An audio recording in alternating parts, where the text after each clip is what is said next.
What number should replace the question mark?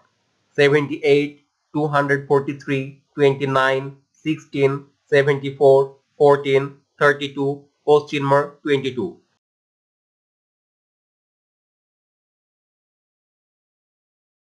Answer is 130. Here 2 times 78 is 156 and 3 times 29 is 87. Again 87 plus 156 is 243. In the same way 2 times 32 equals 64 and 3 times 22 equals 66. Then 64 plus 66 equals 130.